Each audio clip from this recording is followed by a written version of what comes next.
It was a historic moment for parishioners and friends of St. Monica pastoral area, Nyanya Abuja, as they celebrated their Maiden Feast and Cultural Day.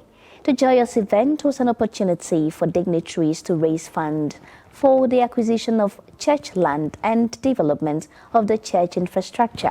CTV's Tony Abba completes the report. For parishioners and friends of St. Monica Catholic Church Nyanya Abuja, it was a tripartite event as the pastoral area celebrated her Maiden Feast Day, Cultural Day and fundraising for the acquisition of land and development of infrastructure for the worshipping community. The Cultural Day began with a Holy Mass officiated by His Eminence John Cardinal Onaekon, the Emeritus Archbishop of Abuja. The homilies, Reverend Father Paul Jato, in his homily, enjoined the faithful to contribute to the building of the Church of God. My dear brothers and sisters in Christ, we are all here to contribute.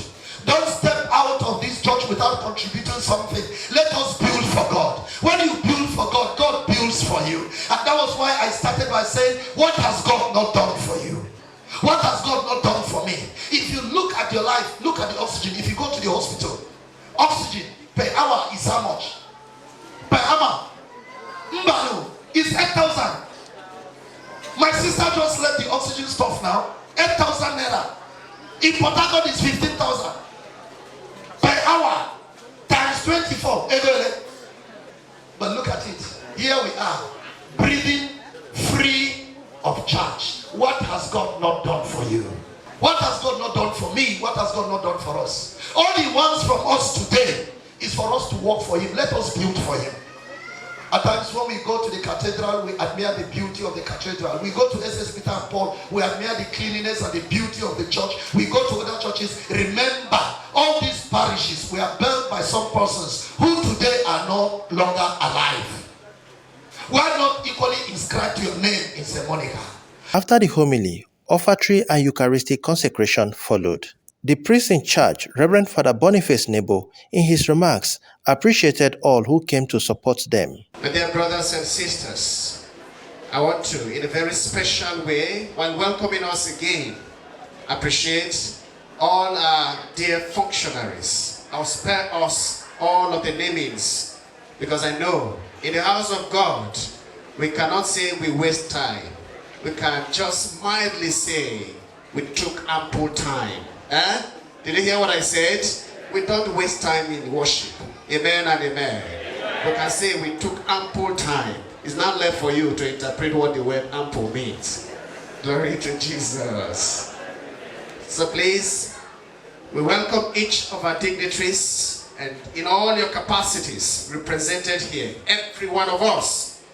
And I want to sincerely appreciate you from the depth of my heart on behalf of our Church of St. Monica. I also add my own word of special welcome to the traditional authority of this section of the community of Nyanya, who also happens to be a member of our church, for which we thank God. There are many levels of governance in every nation and especially in Nigeria. And each level has its own importance. And whoever holds authority, whether by election or by appointment or even by inheritance, some even hold positions of authority by grabbing and even by rigging election.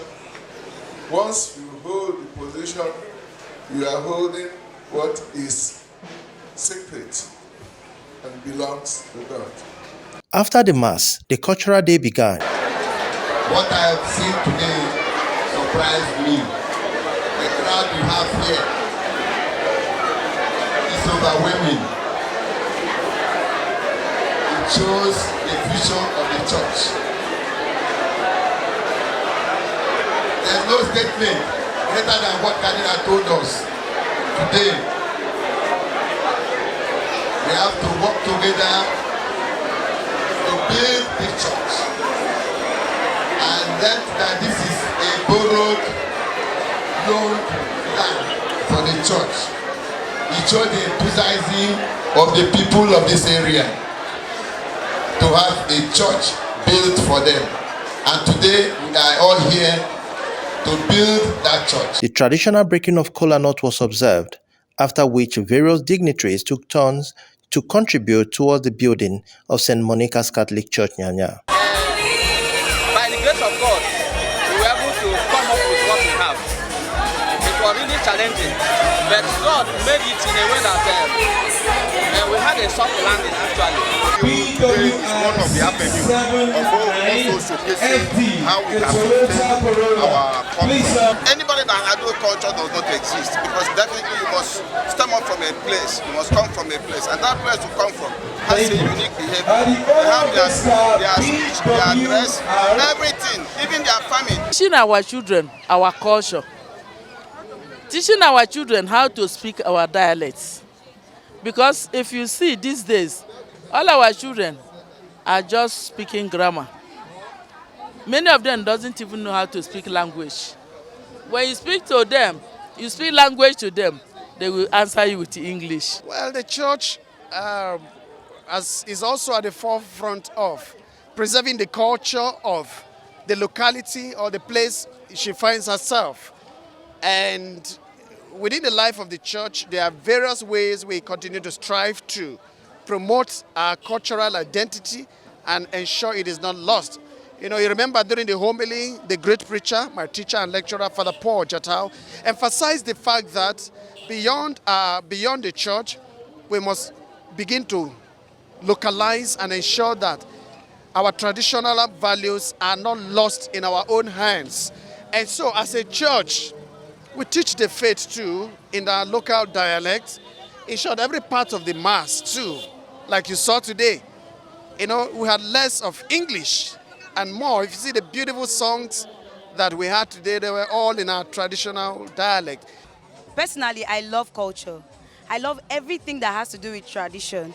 Even with the fact that I didn't even grow up in my place, but I make sure that I tell my parents, tell me everything about my people. I want to know everything. So I am able to speak the dialect, I am able to dance the dance, I am able to even make the food from there. So it is very, very advisable for youth. Everybody, youth should be able to speak their local language, they should be able to make their local dishes, they should be able to associate wherever that they are. I love my culture because it's a respective and well-trained culture. There were cultural dances from various communities of the church.